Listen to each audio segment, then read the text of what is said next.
ទាំងរាល់ថាបងគុំថ្វាយព្រះពរជ័យព្រះមហាក្សត្រីព្រះមេដាជាតិខ្មែរស្ដេចគង់ជាម្លប់សាងជាតិឥតប្រែព្រះទេសុនដងស្មាំងស្មងដងហែព្រះបរមរតន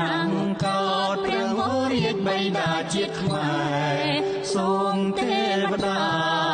ក្រងខែហើយលួងម៉ែអង្គម្ចាស់ថ្លៃ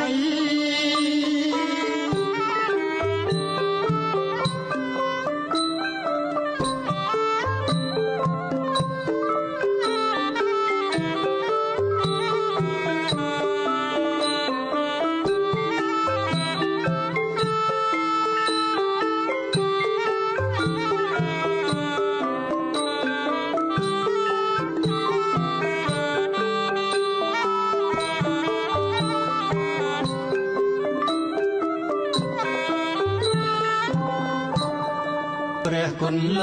ងដឹកនាំព្រះរាជកិច្ចព្រះ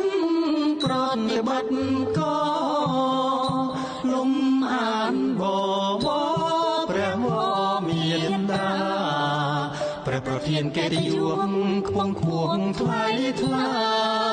កាកបាទក្រហមកម្ពុជាក្រុមសាខាសូមលើកហាត់ថាបងគុំថ្វាយព្រះពរជ័យគង់ជាសុខ